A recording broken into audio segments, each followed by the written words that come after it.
শুনছেন মিত্তিবাড়ি রহস্যের দ্বিতীয় পর্ব। দেওয়াল ঘেঁষে নীরবে দেওয়ালে ঠেস দিয়ে দাঁড়িয়ে রইল ওরা। অনেকক্ষণ দাঁড়িয়ে থাকার পর একসময় খুব সাবধানে অত্যন্ত চাপা গলায় বাবলু বলল, সবাই আমার পিছু পিছু আয়। তারপর গুলতিটা একটু টেনে টেনে দেখে হাত দিয়ে বাবলু বলল, এগুলো তোর কাছে রাখ বিলু, তোর হাতের অব্যর্থ টিপ। যদি দেখিস আমাদের মুখের ওপর কোনো আলো এসে পড়েছে তাহলে সঙ্গে সঙ্গে সেই আলো লক্ষ্য করে গুলতিটা টিপ করবি। বিলু আচ্ছা বলে গুলি ও গুলতি নিয়ে এলো। তারপর সবাই মিলে এগিয়ে চললো বাবলুর পিছু পিছু। ওরা এ ঘর সে ঘর করে দোতলায় উঠে এলো।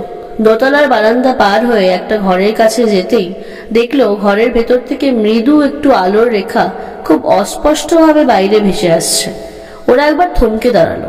তারপর খুব সন্তর্পণে ঘরের ভেতর উকি দিয়ে দেখলো একজন ভদ্রলোক হাত পা বাঁধা অবস্থায় ঘরের মেঝে পড়ে আছেন, আর দুটো কঙ্কাল দুপাশে দাঁড়িয়ে আছে, ধারালো দুটো ছোরা হাতে নিয়ে। কি ভয়ঙ্কর সেই দৃশ্য! একজন ছোরা উঁচিয়ে বলছে, এখনো কিন্তু সময় আছে, যদি ভালো চান তো শিগগির এই কাগজটাতে লিখে দিন। আমরা গেলেই যেন আপনার স্ত্রী আমাদের হাতে 20,000 টাকা তুলে দেন। যদি না লেখেন তাহলে আজ রাত্রেই আপনাকে খুন করে আমরা এই বাগানে চাপা গাছের গোড়ায় পুঁতে ফেলবো। আপনার মতো আরো অনেককেই সরিয়ে দিচ্ছি আমরা, অতএব যা বলি তা চটপট করে ফেলুন। ভদ্রলোক কঠিন গলায় বললেন, ও টাকা আমার মেয়ের বিয়ের জন্য সবে কাল তুলেছি। আমার এখনো 5,000 টাকা দরকার। আমি কি করে ও টাকা তোমাদের দেব? আপনাকে দিতেই হবে। অসম্ভব, ও আমি দিতে পারবো না। চিঠি তাহলে লিখবেন না আপনি? না, আমার মেয়ের বিয়ে আমার বাড়ির লোকরাই দিয়ে দেবে। তোমাদের যা ইচ্ছে তা করতে পারো। এই না দেখেই তো পাণ্ডব গোয়েন্দাদের চক্ষু গেল স্থির হয়ে। এ আবার কি আশ্চর্য ব্যাপার! কঙ্কাল যে মানুষের মতো কথা বলে তা ওদের ধারণাতেই ছিল না। কঙ্কাল কঙ্কালই, কঙ্কাল মানে তো ভূত। আর তাই যদি হয়, মানে ভূতই যদি হয়, তবে ভূতে কেন খামোকা টাকা চাইতে যাবে? এ শুধু আশ্চর্য নয়, দারুণ এক রহস্যময় ব্যাপার। বিলু বলল, কি করবি রে বাবলু? কেটে পড় শিগগির, হাওয়া খারাপ। হুম্বল বলল, তাই তো মনে হচ্ছে। এদের কথা শুনে বাবলু একটু রেগে বলল, আচ্ছা ইডিয়েট, তো চুপ কর না। যেই না বলা সঙ্গে সঙ্গে কঙ্কাল দুটো ঘুরে তাকালো। তারপর চট করে বাতিটা নেভিয়েই টর্চের এক ঝাঁক তীব্র আলো ওদের মুখের ওপর নিক্ষেপ করে বলল, কে কে ওখানে? ধরা পড়ে গিয়ে বাবলুদের তখন দারুণ সাহস বেড়ে গেছে, আবারও জেদও চেপে গেছে খুব। ওরা তাই সমস্যারে বলে উঠল, পাণ্ডব গোয়েন্দা। বিলু রেডি হয়েই ছিল। সঙ্গে সঙ্গে যে একটু আড়াল হয়ে টর্চের মুখ লক্ষ্য করে গুলতি টিপ করলো। একেবারে অব্যর্থ টিপ লাগলো গিয়ে ঠিক টর্চের আলোর মুখেই। লাগা মাত্রই ফট করে ভেঙে গেল কাজটা। সে আলোও নিভে গেল তখনই। ওদের আলো যেই না নিভলো অমনি জ্বলে উঠলো বাবলুর টর্চ। একটা কঙ্কাল ভয়ে চেঁচিয়ে উঠল, নিচে ভূতুরে ব্যাপার। হাতের কাছে একটা আধলা ইট পড়েছিল। হোম্বল করলো কি, চট করে সেই ইটটা কুড়িয়ে নিয়ে ছুঁড়ে মারলো কঙ্কালটার মুখে। ওতেই যথেষ্ট। ইটের ঘা খাওয়া মাত্রই মাথা ঘুরে পড়ে গেল বাছাধর। সেই না দেখে অপর কঙ্কালটা ভয়ে বিস্ময়ে চমকে উঠে বলল, মাই গড! বলেই এক লাফে পাশের ভাঙা জানলাটা দিয়ে হাওয়া, তারপর দূরদার করে ওপরের সিঁড়ি দিয়ে বেয়ে দৌড়। বাবলু, বিলু, ভম্বল, বাচ্চু, বিচ্ছু ও কঙ্কালটার দৌড়ের বহর দেখে অবাক হয়ে গেল। এমন সময় ছাদের ওপর থেকে পঞ্চুর গলা শোনা গেল। বাবলু অবাক হয়ে বলল, পঞ্চুর গলা না? পঞ্চু কোত্থেকে এলো? ওকে তো আনিনি আমরা। বিচ্ছু বলল, ও নিশ্চয়ই লুকিয়ে আমাদের পিছু পিছু পালিয়ে এসেছে। উফ, কি দুষ্টু! যাক, ভালোই হয়েছে। বাবলু জোরে চেঁচিয়ে ডাকলো, আয় আয় আয় পঞ্চু আয়, আমরা এখানে আছি। কিন্তু কোথায় পঞ্চু? ওরা বারান্দার কাছে এগিয়ে এসে দেখলো পঞ্চু তখন পলায়মান সেই কঙ্কালটাকে ধরবার জন্য তীরের মতো ছুটছে। বাবলু বলল, যাক, পঞ্চু যখন গেছে তখন আর আমাদের ওদিকে মাথা ঘামাবার দরকার নেই। এখন ঘরের ভেতরে ঢুকে দেখা যাক ব্যাপারখানা কি। ওরা সকলে ঘরের ভেতরে ঢুকলো। তারপর টর্চ জেলে সেই অচৈতন্য কঙ্কালটার কাছে এগিয়ে গেল ওরা। বিলু আর ভম্বল হাত পা বাঁধা ভদ্রলোকের বাঁধন খোলার কাজে লেগে গেল। ভদ্রলোক মুক্তি পেতেই তাড়াতাড়ি পকেট থেকে দেশলাই বার করে জেলে ফেললেন বাতিটাকে। বাতির আলোয় ঘরটা আলোকিত হয়ে উঠতেই ওরা দেখলো এতক্ষণ দূর থেকে যাকে ওরা কঙ্কাল বলে ভুল করছিল, আসলে সে কঙ্কালই নয়। কঙ্কালের পোশাক পরা মানুষ মাত্র। তার কালো পোশাকের উপর সাদা সাদা ডোরা এমন ভাবে আঁকা যে তাকে আচমকা দেখলে সত্যিকারের কঙ্কাল বলেই মনে হবে। মানুষটা তখন অজ্ঞান হয়েই ছিল। ওরা সেই অবস্থাতেই বেশ শক্ত করে বেঁধে ফেললো তাকে। এদিকে সেই ভদ্রলোক তো মুক্তির আনন্দে গদগদ হয়ে বাবলুকে জড়িয়ে ধরে বললেন, কে বাবা তোমরা? বিপদে আবার প্রাণ বাঁচালে। ঠিক সময়টিতে তোমরা এসে না পড়লে ওরা আমাকে নির্ঘাত মেরে ফেলতো। বাবলু বলল, আমাদের পরিচয় পরে পাবেন, এখন আপনি এক কাজ করুন, শিগগির গিয়ে পুলিশ ডেকে আনুন, একদম দেরি করবেন না। যান, আমরা ততক্ষণ এই লোকটাকে পাহারা দিই।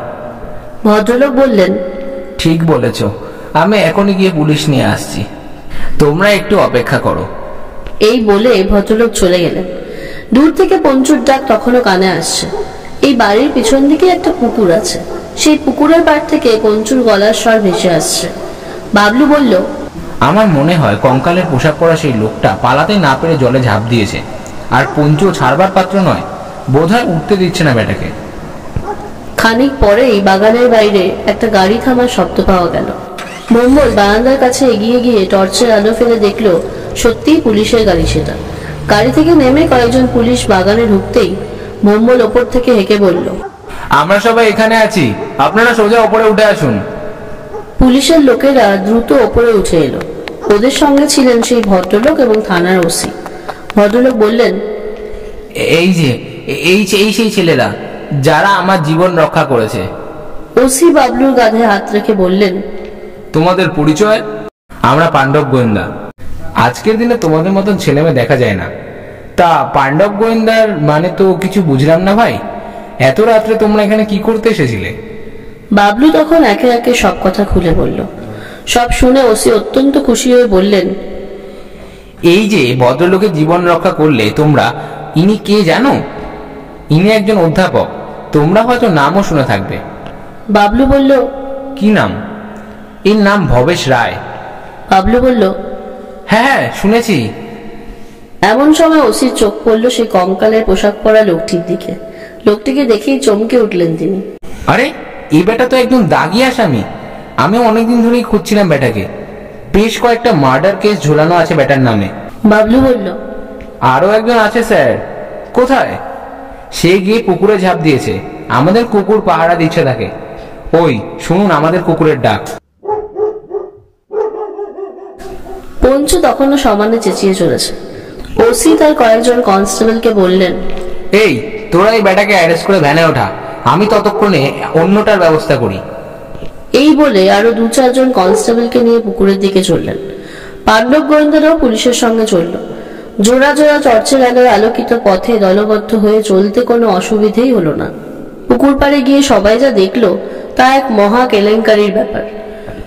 পলাতক লোকটি প্রাণ বাঁচাবার জন্য সত্যিই জলে ঝাঁপ দিয়েছে, আর পঞ্চু তাকে এমন ফ্যাসাতে ফেলেছে যে বাছাধন কোন রকমেই ডাঙায় উঠতে পারছে না। যেদিক দিয়ে উঠতে যায় সেদিক দিয়ে আক্রমণ করে পঞ্চু।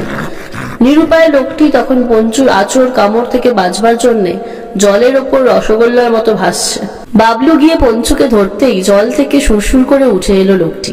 পুলিশের লোকেরা হাত কড়া নিয়ে একেবারে তৈরি হয়ে দাঁড়িয়েছিল। উঠে আসতেই অ্যারেস্ট করলো লোকটিকে। পাণ্ডব গোয়েন্দাদের এই নৈশ অভিযান সত্যিই সফল হলো। দুজন নাম করা দুষ্কৃতীকে যে ওরা ধরিয়ে দিতে সক্ষম হলো, এটা বড় কম কৃতিত্বের ব্যাপার নয়। তাছাড়া একজনের জীবনও রক্ষা হলো।